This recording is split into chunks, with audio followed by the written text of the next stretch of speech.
Hello नमस्कार दोस्तों, मैं अनीश ओझा आप सभी लोगों को आप लोग के अपने यूट्यूब चैनल नेक्स्ट सिलेक्शन पे बहुत बहुत स्वागत करता हूं। तो दोस्तों, जैसे कि हम अभी बता रहे हैं आपको कि हम भारत के गवर्नर जनरल और वायसराय के बारे में बता रहे हैं। तो अभी हम लोग पार्ट 1 बनाए हैं और पार्ट 1 में जो हमने बताया है तो उसमें हमने बंगाल के गवर्नर और बंगाल के गवर्नर जनरल के बारे में बताया है। और हम लोग का सफ़र 1833 ईस्वी तक चला आया था। ठीक, और 1833 ईस्वी में क्या होता है कि 1833 ईस्वी के एक्ट के तहत बंगाल के गवर्नर जनरल को भारत का गवर्नर जनरल कहा जाने लगा। तो अब हम लोग जो भी दोस्त अगर पार्ट 1 नहीं देखे हैं वो पहले पार्ट 1 देख ले, क्योंकि बंगाल का गवर्नर जनरल जब उनको समझ में आ जाएगा तो भागलरथ के गवर्नर जनरल के बारे में भी अच्छे से समझ पाएंगे। तो हम देखते हैं भारत के गवर्नर जनरल के बारे में। तो भारत के प्रथम गवर्नर जनरल थे लॉर्ड विलियम बेंटिक। जैसे कि हम पिछले वीडियो में देख चुके हैं कि बंगाल के अंतिम गवर्नर जनरल थे लॉर्ड विलियम बेंटिक, और उन्हीं के कार्यकाल में 1833 ईस्वी का एक्ट आता है और उसके तहत बंगाल के गवर्नर जनरल को भारत का गवर्नर जनरल कहने लगा जाता है। ठीक, तो देखते हैं लॉर्ड विलियम बेंटिक का कार्यकाल 1833 से 1835 ईस्वी, इनका दो कार्यकाल रहता है। एक 1828 से 1833 ईस्वी तक रहता है, जो कि बंगाल के गवर्नर जनरल के रूप में रहता है, और दूसरा भारत के गवर्नर जनरल के रूप में रहता है। 1833 से 1835 ईस्वी तक इनका कार्यकाल रहता है। 1833 ईस्वी में लॉर्ड विलियम बेंटिक भारत के प्रथम गवर्नर जनरल बने। जैसे कि दोस्तों हम पहले ही बता चुके हैं कि भारत के प्रथम गवर्नर जनरल अगर पूछे तो लॉर्ड विलियम बेंटिक। ठीक है, इनके कार्यकाल में मुख्य घटना और कार्य जो हुआ था उसके ऊपर हम एक बार चर्चा करते हैं। लॉर्ड विलियम बेंटिक भारत में किए गए सामाजिक सुधारों के लिए विख्यात थे। जैसे कि हम पिछले वीडियो में बताए थे कि इनके टाइम पीरियड में सती प्रथा का अंत, ठगी प्रथा का अंत, नर बलि प्रथा, इस सब चीज़ के ऊपर बहुत सारा काम किया गया था, इसीलिए इनको सामाजिक सुधारों के लिए विख्यात हैं ये। बेंटिक ने कोर्ट ऑफ डायरेक्टर्स की इच्छाओं के अनुसार भारतीय रियासतों के प्रति तटस्थता की नीति अपनाई। ठीक है, इसने ठगों के आतंक से निपटने के लिए कर्नल स्लीमैन को नियुक्त किया। जैसे कि क्वेश्चन आता है कि ठगी प्रथा का अंत किसने किया, तो कर्नल स्लीमैन। लेकिन उस समय गवर्नर जनरल कौन रहते हैं भारत के, तो लॉर्ड विलियम बेंटिक रहते हैं। बेंटिक के कार्यकाल में अपनाई गई मैकाले की शिक्षा पद्धति ने भारत के बौद्धिक जीवन को उल्लेखनीय ढंग से प्रभावित किया। इस प्रकार लॉर्ड विलियम बेंटिक का भारत के शिक्षा के क्षेत्र में महत्वपूर्ण स्थान था। जैसे कि एक क्वेश्चन आता है कि भारत में पश्चिमी शिक्षा की देन किसको माना जाता है, तो लॉर्ड मैकाले को, और उस समय गवर्नर जनरल कौन रहते हैं, तो लॉर्ड विलियम बेंटिक रहते हैं। तो लॉर्ड विलियम बेंटिक बहुत ही एग्जाम्स के व्यू से बहुत ही इम्पोर्टेंट गवर्नर जनरल थे। और उनके बाद आते हैं गवर्नर जनरल भारत के बनकर सर चार्ल्स मेटकॉफ। और सर चार्ल्स मेटकॉफ का जो कार्यकाल रहता है वो रहता है 20 मार्च 1835 से 4 मार्च 1836 ईस्वी तक। अब इनके कार्यकाल में जो भी मुख्य घटना और कार्य हुआ था वो इस प्रकार है। चार्ल्स मेटकॉफ में भारत में समाचार पत्रों पर लगे प्रतिबंधों को समाप्त कर दिया। इस तरह इसे प्रेस का मुक्तिदाता भी कहा जाता है। भारत में क्वेश्चन पूछा जाता है सबसे ज़्यादा कि प्रेस का मुक्तिदाता किसको कहा जाता है, तो चार्ल्स मेटकॉफ को कहा जाता है। उसके बाद आते हैं चार्ल्स मेटकॉफ के बाद गवर्नर जनरल बन के आते हैं लॉर्ड ऑकलैंड। लॉर्ड ऑकलैंड का जो कार्यकाल रहता है वो रहता है 20 मार्च 1835 से 4 मार्च 1836 ईस्वी तक। इनका छोटा सा ही कार्यकाल रहता है। ठीक है, इनके कार्यकाल में जो मुख्य घटना और कार्य हुए थे वह देखते हैं। लॉर्ड ऑकलैंड के कार्यकाल में प्रथम आंग्ल अफगान युद्ध क्या होता है, प्रथम आंग्ल अफगान युद्ध होता है, फर्स्ट एंग्लो अफगान वार, जो कि 1838 से लेकर के 1842 ईस्वी तक हुआ था। कब से कब तक, फर्स्ट आंग्ल अफगान युद्ध होता है 1838 से 1842 ईस्वी तक। 1839 ईस्वी में ऑकलैंड ने कलकत्ता से दिल्ली तक ग्रैंड ट्रंक रोड की मरम्मत करवाई। जैसे कि दोस्तों जानते हैं आप लोग कि ग्रैंड ट्रंक रोड जो है उसका निर्माण शेरशाह सूरी ने करवाया था, और इसी को हम जीटी रोड के नाम से भी जाना जाता है। ठीक, और ग्रैंड ट्रंक रोड कोलकाता से दिल्ली तक है, और इसी को हम लोग पहले NH2 के नाम से जानते थे, लेकिन अभी वर्तमान समय में इसको हम NH19 के नाम से हम लोग जानते हैं। अगला पॉइंट देखते हैं। ऑकलैंड के समय में भारतीय विद्यार्थियों को डॉक्टरी की शिक्षा हेतु विदेश जाने की अनुमति मिली। अभी तक भारत के कोई भी विद्यार्थी डॉक्टरी की शिक्षा के लिए विदेश नहीं जा सकते थे, लेकिन यह किसके टाइम पीरियड में हुआ? लॉर्ड ऑकलैंड के समय में यह हुआ कि अब भारतीय विद्यार्थी भी डॉक्टरी की शिक्षा हेतु विदेश जाने की अनुमति मिल गई, अब वो जा सकते हैं। ठीक है। ऑकलैंड के कार्यकाल में बम्बई और मद्रास मेडिकल कॉलेजों की स्थापना की गई। मद्रास और बम्बई में मेडिकल कॉलेज की स्थापना की गई। ठीक है। तो लॉर्ड ऑकलैंड के बाद आते हैं गवर्नर जनरल भारत के बनकर लॉर्ड एलनबरो। लॉर्ड एलनबरो का जो कार्यकाल रहता है,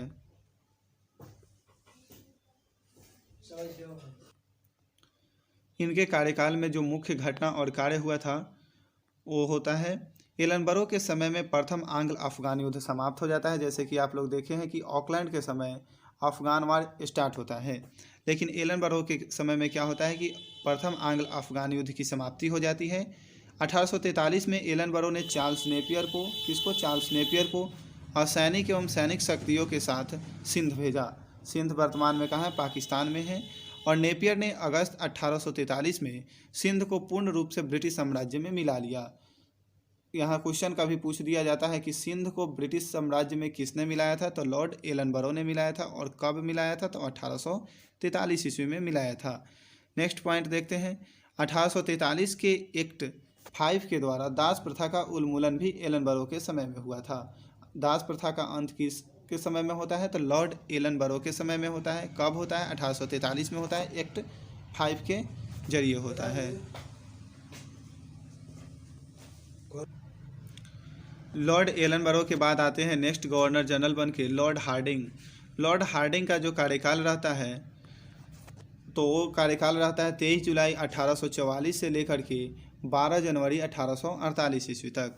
पहले ही हम बता चुके हैं कि आप लोग केवल ईस्वी ही याद कीजिए, 1844 से लेकर के 1848 ईस्वी तक।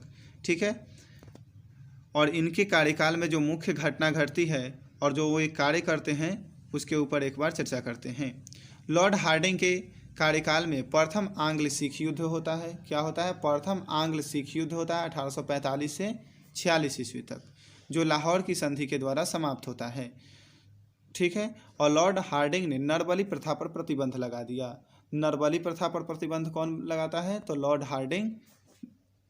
हार्डिंग नरबली प्रथा पर प्रतिबंध लगाते हैं। और सबसे ज़्यादा क्वेश्चन पूछा जाता है यहाँ से कि प्रथम आंग्ल सिख युद्ध कब होता है? तो प्रथम आंग्ल सिख युद्ध होता है 1845 से 46 ईस्वी तक। नेक्स्ट पॉइंट देखते हैं। नेक्स्ट गवर्नर जनरल बन के आते हैं लॉर्ड डलहौजी। और लॉर्ड डलहौजी भारत में बहुत ही पॉपुलर गवर्नर जनरल है, क्योंकि इन्होंने बहुत ऐसे काम किए हैं जिससे इनको भुलाया नहीं जा सकता है।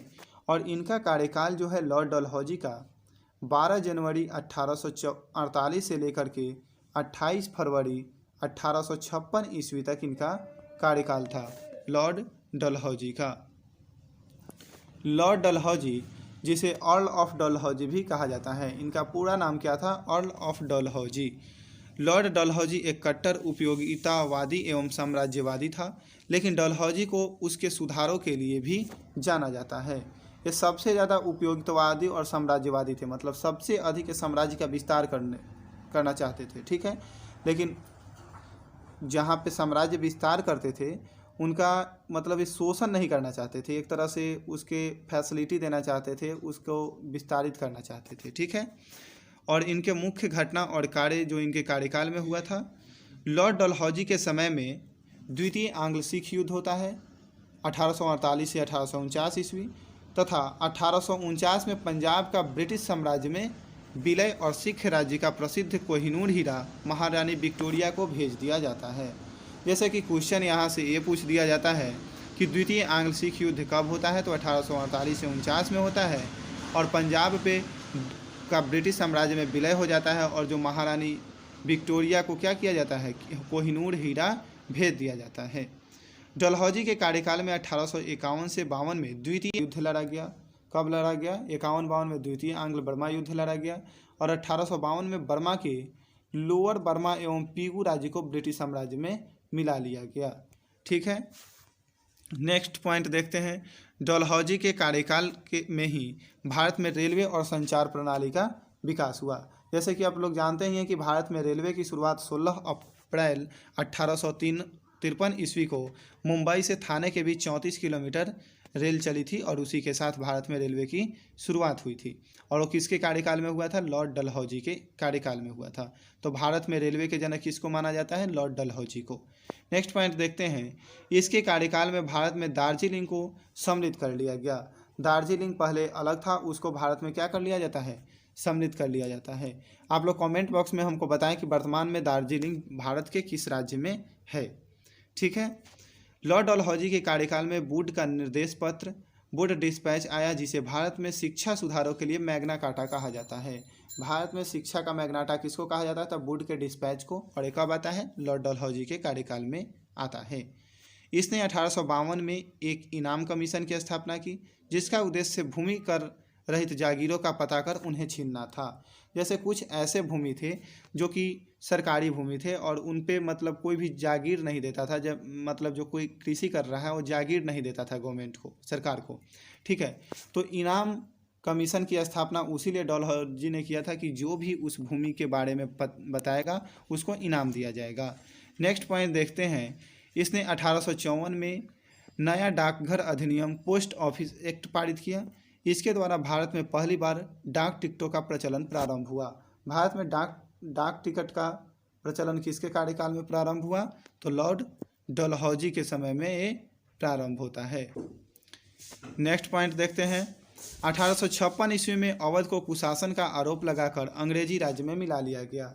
पूछा जाता है क्वेश्चन कि अवध को भारत में कैसे मिलाया जाता है? तो कुशासन के आधार पे। किस आधार पे? कुशासन के आधार पे। और कब? 56 में मिलाया जाता है।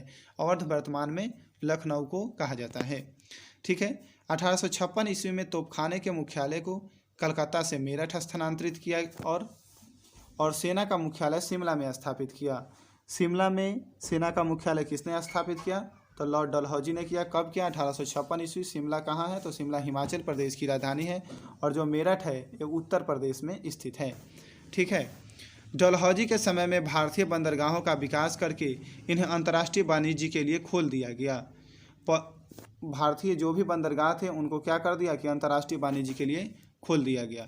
लॉर्ड डलहौजी के समय में ही हिंदू विधवा पुनर्विवाह अधिनियम भी पारित हुआ।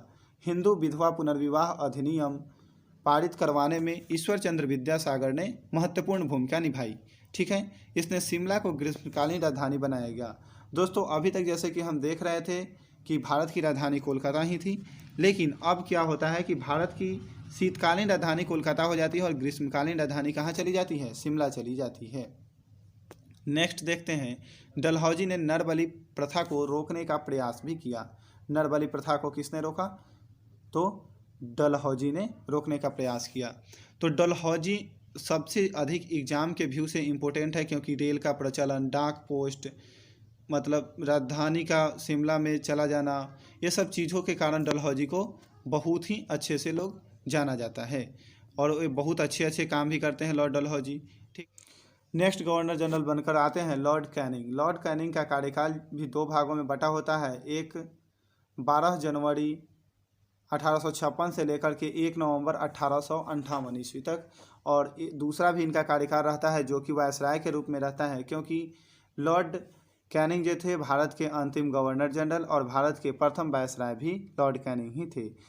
आप लोग दोस्तों जानते ही हैं कि 1857 ईस्वी में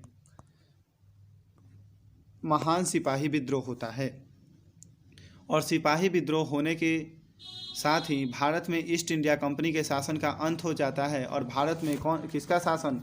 क्राउन का शासन स्टार्ट हो जाता है, यानी कि ब्रिटिश सत्ता अब क्या करती है? डायरेक्ट इंडिया पे कंट्रोल अपना स्थापित करती है। इससे पहले क्या होता था कि कंपनी के हाथों में सत्ता थी, लेकिन अब क्या होता है कि अब ब्रिटिश क्राउन के हाथों में भारत की सत्ता चली जाती है और इसीलिए भारत के गवर्नर जनरल को अब क्या कहा जाने लगा? भारत का वायसराय, यानी कि ब्रिटिश संसद का प्रतिनिधित्व या ब्रिटिश क्राउन का प्रतिनिधित्व कहा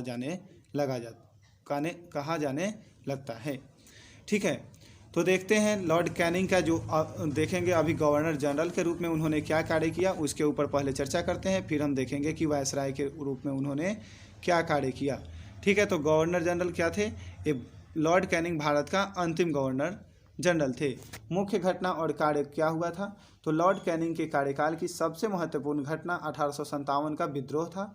1857 के विद्रोह के पश्चात बहादुर शाह को रंगून निर्वासित कर दिया गया। जैसे 1857 ईस्वी के क्रांति के समय मुगल साम्राज्य के शासक कौन थे? बहादुर शाह। कौन थे?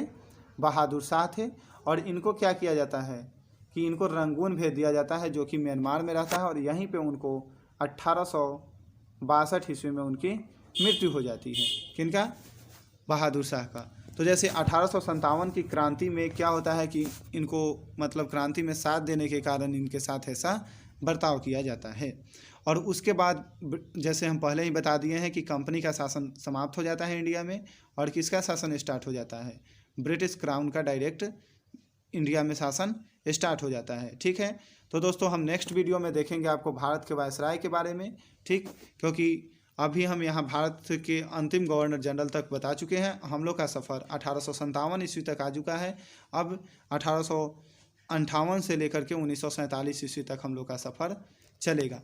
तो अगर वीडियो आप लोग को अच्छा लगे तो कम से कम आप लोग अपने 10 दोस्तों के साथ ज़रूर शेयर करें। चैनल को, वीडियो को लाइक करें, चैनल को सब्सक्राइब करना ना भूलें, ताकि आपको हम कोई भी वीडियो दे तो आपको नोटिफिकेशन मिले और इससे आपको बेनिफिट हो। वीडियो को शेयर करें। ठीक है, और मेरे टेलीग्राम चैनल पे हम डेली करंट अफेयर्स अपडेट करते हैं, हिंदी और इंग्लिश दोनों में। तो आप लोग मेरे टेलीग्राम चैनल नेक्स्ट सिलेक्शन को ज्वाइन करें, और उसका लिंक हम डिस्क्रिप्शन बॉक्स में दे चुके हैं। ठीक है, वहाँ से आप भी जा कर के ज्वाइन कर सकते हैं। Thank you for watching.